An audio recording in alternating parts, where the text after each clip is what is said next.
It stands as the most haunting cold case in modern Japanese history, a crime so shockingly ruthless that it shattered a nation's sense of safety and led to the highest police reward in the country's existence. Setagaya is a sprawling administrative district in southwestern Tokyo.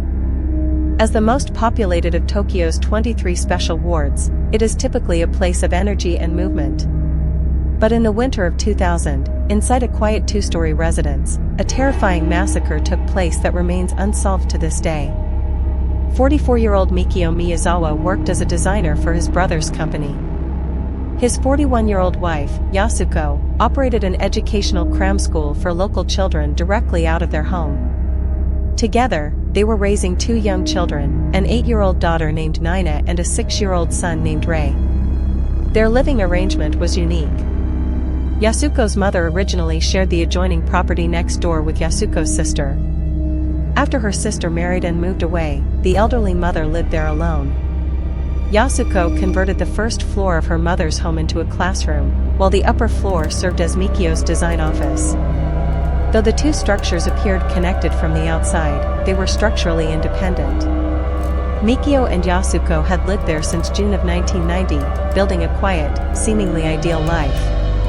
That peaceful existence came to a shattering end on the final day of the year 2000. It was Sunday morning, December 31st, around 10 a.m. Yasuko's mother, living next door, expected her daughter to bring the 2 grandchildren over as she normally did on weekend mornings. When no one appeared, she grew uneasy. By 10:30 a.m., she called her daughter's house twice, but both calls went unanswered. Troubled by the silence, she walked over to check on them at 10:50 a.m. She rang the doorbell, but there was no response. Outside, the family car remained parked in the driveway. Pressing her ear against the front door, she heard nothing. Using her spare key, she unlocked the front door and stepped inside. She was immediately met by a dark interior and a strange, heavy odor. When she switched on the light, she was confronted with a nightmare. Sprawled on the floor near the bottom of the first-floor staircase was her son-in-law, Mikio, his clothes saturated with blood. Panic-stricken, she stepped past him and ran up the stairs, screaming her daughter's name. The metallic smell of blood hung heavy in the air. On the second floor, she discovered Yasuko lying in a pool of blood, her face heavily slashed. Beside her was 8-year-old Nina, who had suffered multiple severe blade wounds. Blood was splattered across the kitchen counter nearby. Overcome with horror, the grandmother fled back downstairs and called the police, her voice trembling in terror.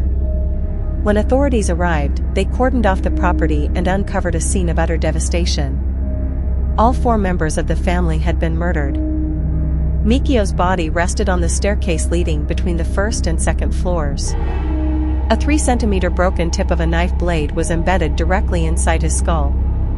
His right ring finger was severed, and he had been stabbed dozens of times across his head, neck, chest, wrists, feet, and buttocks.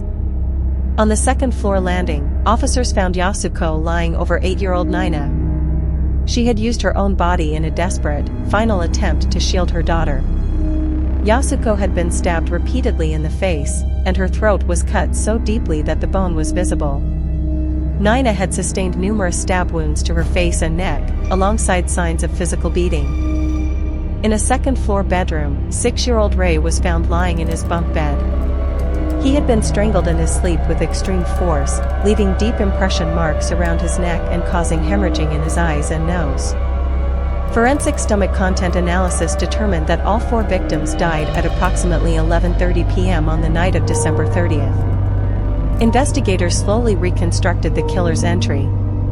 Outside, directly below a second-floor bathroom window, police discovered a distinct shoe print and several broken tree branches along the perimeter fence. The killer had scaled the fence, climbed the exterior wall, and entered the residence through the second-floor bathroom window. Once inside, he walked straight into the children's bedroom and strangled 6-year-old Ray while the boy slept. Hearing unusual noises from above, Mikio rushed up from the first floor. He met the intruder on the stairs, where a violent struggle broke out. Mikio fought back, managing to injure the intruder, but was ultimately overpowered and stabbed to death on the staircase. During the struggle with Mikio, the killer's primary weapon, a long sashimi knife, snapped, leaving the tip lodged in Mikio's skull and dulling the rest of the blade. The killer then proceeded up to the attic bedroom where Yasuko and Nina were asleep. Normally, Nina slept in the bunk bed with her brother, but she had caught a cold that evening and was staying alongside her mother. The intruder ambushed them, slashing at them with the dull knife. Realizing the weapon was no longer effective, he went downstairs to the kitchen, grabbed a heavy kitchen knife belonging to the family, and returned to the attic. Yasuko, despite suffering severe injuries, had attempted to grab her daughter and flee down from the attic. But the killer intercepted them, using the family's own kitchen knife to inflict fatal wounds on both mother and child. What followed the murders remains one of the most unsettling aspects of the entire case. Rather than fleeing the scene, the killer remained inside the house with the 4 bodies for over 10 hours. He located the family's first aid kit, bandaged his own wounded hand, and left behind blood-soaked towels, bandages marked with his fingerprints, and even used sanitary napkins to stem his bleeding. He raided the refrigerator, eating watermelon and drinking a large bottle of barley tea. He went through the family's drawers and cabinets, leaving them wide open, either searching for specific items or staging a robbery. In the bathroom, he tore up instructional textbooks belonging to Yasuko's cram school and threw the pages into the toilet bowl. He also sat down at the family computer, browsing the internet from 10:20 p.m. to 10:50 p.m. on December 30th.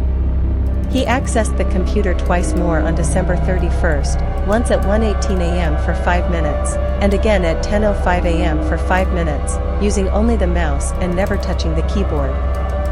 However, in late 2014, law enforcement issued an updated investigative report stating that the 10:05 a.m. computer ping may have resulted from an automated system glitch, suggesting the perpetrator likely fled much earlier that morning. The intruder left behind a vast array of physical evidence.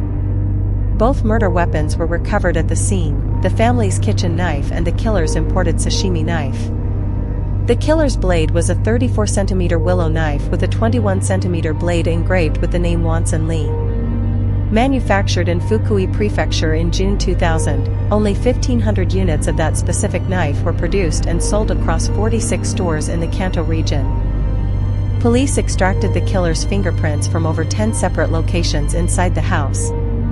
However, in Japan in the year 2000, fingerprint databases only contained records of individuals with prior criminal convictions.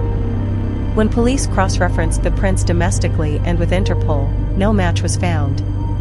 Blood evidence left behind established that the killer had type A blood, with no traces of medicine, cold remedies, or illegal drugs.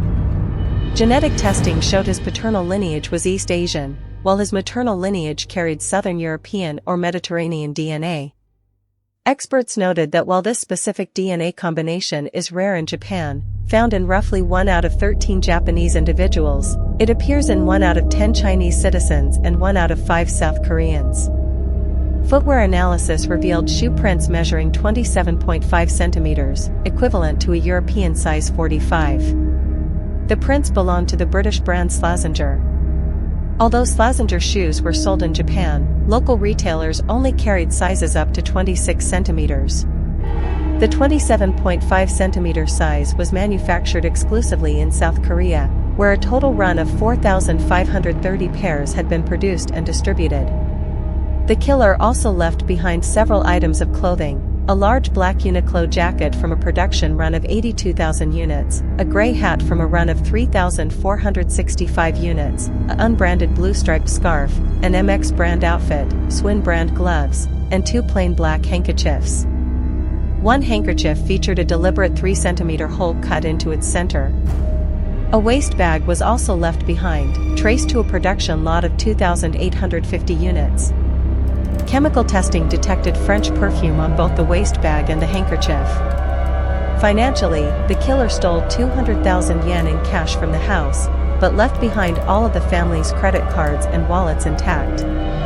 Based on the evidence, law enforcement profiled the suspect as a male aged 15 to 35, approximately 1.7 meters tall, possessing high physical strength capable of scaling a building to enter a second-floor window. His method of treating his own injuries suggested he may have had military or medical background. Timeline clues gathered from witnesses added further context. On December 25, a suspicious car was seen parked outside the house. On the morning of December 27, an unknown man was seen loitering nearby. On December 30 at noon, a witness observed a strange man engaged in an argument with Mikio outside the residence. Later that afternoon around 3 p.m., a local resident spotted a man wearing sportswear at a train station roughly 1.5 kilometers away. Despite the bitter Tokyo cold that required heavy coats, the man wore no jacket, leaving a distinct impression on the witness. Between 11:35 p.m. and 11:40 p.m. on the night of the murders, another witness reported seeing a man aged 25 to 30 walking down the alley directly behind the Miyazawa home. Investigating the crime was made significantly harder by the state of the surrounding neighborhood. The Miyazawa house was located right next to Soshiya Park, which was undergoing land clearing for an expansion project.